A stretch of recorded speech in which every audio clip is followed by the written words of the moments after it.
Hey everyone, so we got a little bit of a different thing here today. We're going to be talking about condenser microphones and more specifically their capsules. So this is a Lawson L47 MPII. It's their Tube 47 microphone. Lawson microphones, beautiful mics. I've used them in several different studios and in several different situations. They sound amazing. Really good quality microphones. This one came in for a simple shock mount replacement. Shock mount was provided by the customer. It came from Lawson. Should be a quick and easy job. I pulled this apart. There's 3 screws on the outside of the body, 3 that hold this plate in, and you want to make sure that you mark it so that you get your orientation right when you put it all back together. So it comes apart really simply, and the old shock mount is here in the bag, and it's a little bit taller than the old one is. So I did the replacement, plugged the mic in to check it after I put it back together, and it sounded like the ocean and no signal on the front side of the mic. Of course, the initial panic is always, oh no, I just destroyed this microphone, but you know, when you stop and think about it, there's nothing that I could have done in that period of time that would have damaged this mic. So we have 2 options, and I violated one of my primary rules in that I didn't test this microphone before I took it apart because it was just supposed to be a simple shock mount replacement. So the options were that either this mic was damaged when it came in, or there's something else going on that I have to troubleshoot. So I put the old shock mount back on, and the mic was perfectly fine. It sounded great. Now this capsule is a little bit dirtier than I would like to see it, but not dirty enough that there should be an issue, and of course it works well with the old shock mount. Sounds perfect. So from there, I figured, oh, well, maybe I made some sort of mistake when I put the new one in, so I swapped it back. Same issue again. And because it's on the front side of the mic, I figured, okay, well, there could be, because this is stranded wire that they use to wire these, maybe there's an issue with this wire. So I desoldered one end and checked it for resistance, and depending on the way I bent it, I could get 3 to 4 ohms of resistance across this wire. So that obviously needs to be replaced. And I've seen that issue before where you get little breaks on some of the strands. And because this is mounted in a different orientation, you know, it's possible it could be putting stress on the wire in just the right spot that it's causing that resistance. So replace that, but still the same issue. I went ahead and replaced the other 2 wires just for good measure, not knowing if they were damaged or not. At that point, I decided to contact Lawson, and Gail himself actually replied to me.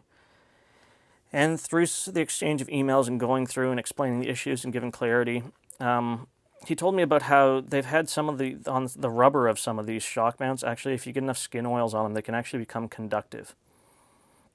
So I gave this a good cleaning with alcohol as per his suggestion, still the same issue. But it got me thinking in the right direction because obviously if the shock mount is the thing that's different, that's the thing that has to be causing the issue. And initially when I first had the problem with the new shock mount, which is this one right here, I had tested it for continuity,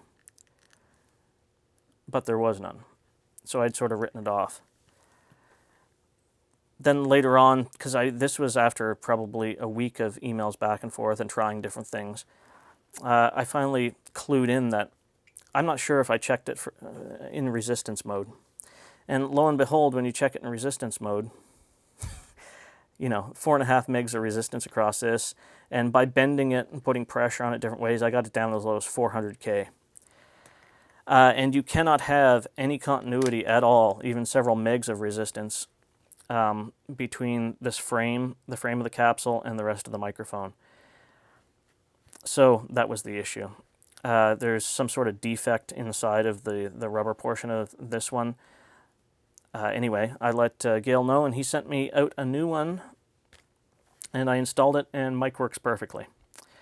It was kind of good in some ways that I went on and checked some other stuff because we never would have known that wire, actually, that original wire that was in there, was somewhat faulty until maybe later on you're having weird issues with the microphone, or you could be getting some sort of reduced quality in your audio signal. And it was sort of good that it worked out this way in some ways, but it took me longer to figure this one out than I would have liked.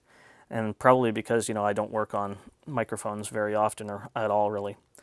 Now, with all that said, I will say that moisture is an issue for condenser capsules in microphones.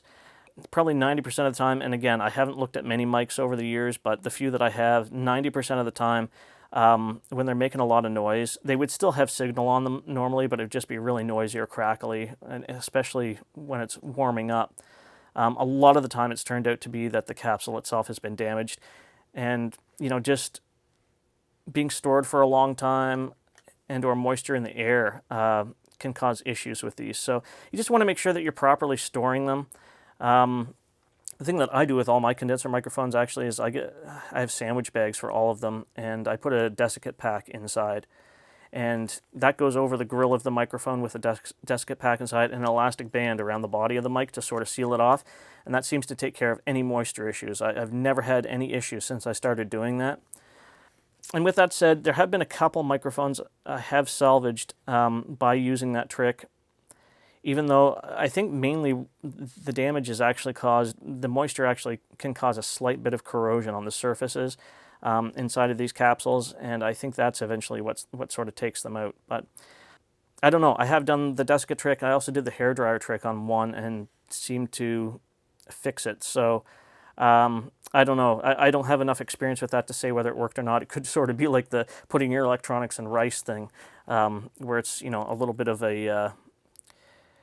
people don't really understand how that works, and it doesn't actually repair stuff. So anyway, that was that one. I hope that information helps you out. I can't say that that will be the case in your situation, but if you run onto this, you're replacing a shock mount, just keep in mind that probably the last thing that you did is the thing causing you your problems. And always check stuff, before you start on a project, even a simple one that you think is going to be straight ahead. Always check the piece of gear, verify the problem before you go in and start trying to troubleshoot or fix. Yeah, I guess those are sort of the main takeaways from this. And do not assume that new parts are good parts. Stuff happens in manufacturing, especially when it's parts that are not handmade, and it doesn't even matter. Stuff slips through every now and then. Yeah. Whatever you changed last is probably your issue.